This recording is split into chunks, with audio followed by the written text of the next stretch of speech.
Hey guys, and welcome back to this beautiful channel. If you see my face for the first time, my name is Chidima. I live in the United Kingdom. I make videos on nursing, lifestyle, vlogs, the times, every pretty good thing happening in the United Kingdom. If you're a returning subscriber, thank you very much for sticking around as always. Without wasting time, let's dive right into today's video. So today, I'm going to be talking about the challenges international students and care assistants are having with these new immigration changes that have been going on.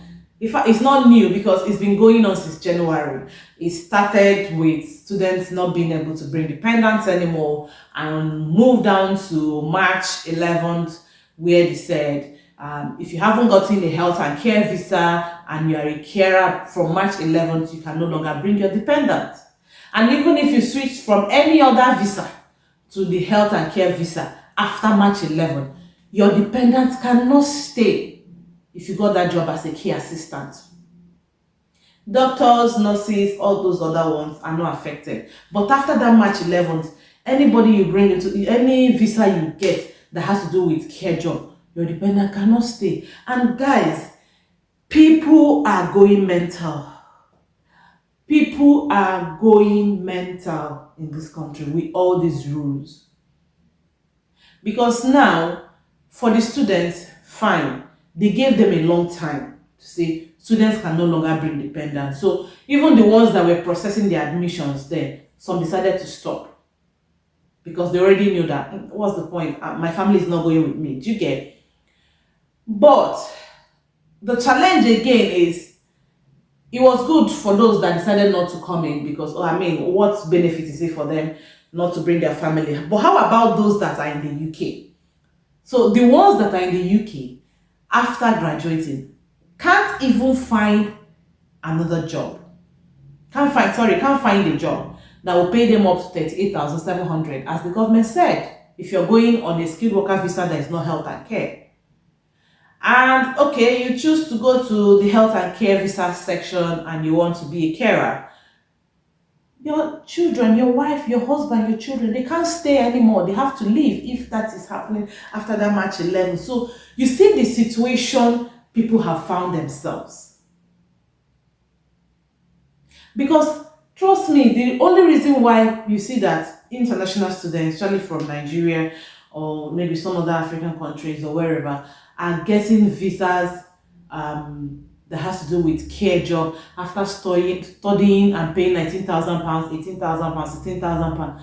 It's because the UK employers themselves will ask you of UK work experience. And I'm like, you're asking somebody UK experience. Doesn't mean that somebody cannot graduate freshly from school and get a job without an experience. I don't know if that has to do with the fact that you are an international student or you're a foreigner. I don't know if that applies to even Brits who just graduated. Because people, it may seem like in your area, oh, you've seen one or two people that got job. It's easy, pretty easy if you're in IT and stuff. Some people are getting it, But for some other jobs, it's hard. I've seen people who even graduated and are still doing some courses, taking courses, certifications here and there, because they can't get a job in that their field that can pay them 38,700. How many people are being paid 38,700? As a starting nurse in NHS, the government themselves that are making the laws are not paying you 38,700. So how many private firms will pay you that money for you to stay back in the UK with your dependents? And now, if you think of going to do the jobs that are on the national pay scale, the teachers and all of that, you must be a career person, you must be professional in that field. And lo and behold, that is not what you studied. So you choose to go and get the care visa because, you've told your family members in Nigeria bye-bye, or wherever you're coming from, that you've jackpot to the UK. And at the end of the day, you've graduated. You cannot find a job that can pay you what the government wants.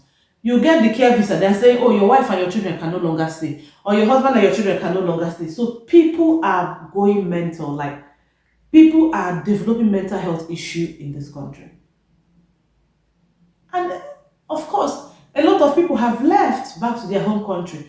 Not, they didn't even live with enough, to be honest. With the present day Nigeria and the cost of living, so many people left without nothing. What they have taken home financially, or what they have taken as the money left for them here in the UK, is not enough to sustain them even for a year. Because all the while they were here, they were paying fees. And now they've graduated. The postgraduate work visa is not 1 naira. If you have a family, you can manage to get that done if you're a single person, or excuse me, or you didn't come to the UK with your family. But when you have family of 5, family of 6, family of 4, it's not 1 naira. Because remember, you are working 20 hours as a student. Your spouse is doing the full-time job, augmenting to help you pay your fees.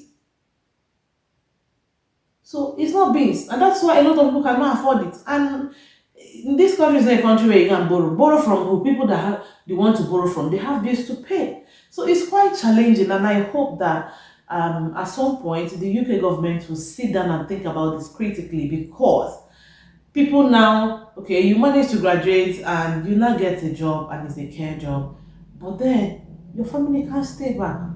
You are faced with the challenges of being separated from your loved ones.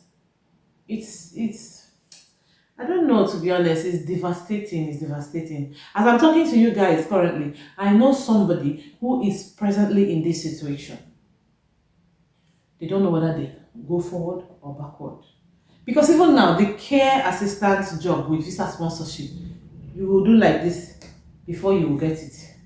And yet there are shortages everywhere in the UK of care jobs. And it's not like these employers do not have what it takes to sponsor it. It is because the criteria that the Home Office, or the standard the Home Office has set for them to meet, some of them cannot meet it because of all the saga and scandal of collecting money from people to give them visa as carers in the past. So that's why people are suffering now. So, but the idea of, oh, you cannot stay back with family, it's causing a lot of fracas, it's causing a lot of buhaha, it's causing a lot of problem, and I hope that the UK government will change their mind. And if you're in this situation, let me encourage you, it's not the end of the world.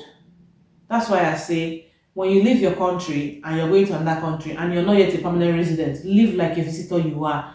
Always have an option B. Ask yourself, what if something happens and I need to go back to where I'm coming from? What do I fall back on? Don't live your life like you're a citizen of that country when you haven't got your permanent papers. Because anything can happen. Anything can happen. That's why when I see people who leave Nigeria, they speak ill of Nigeria, I'm like, hey, you don't know what you're doing. If only you know that in the next few months you can still find yourself back home. You will not be saying things you're saying.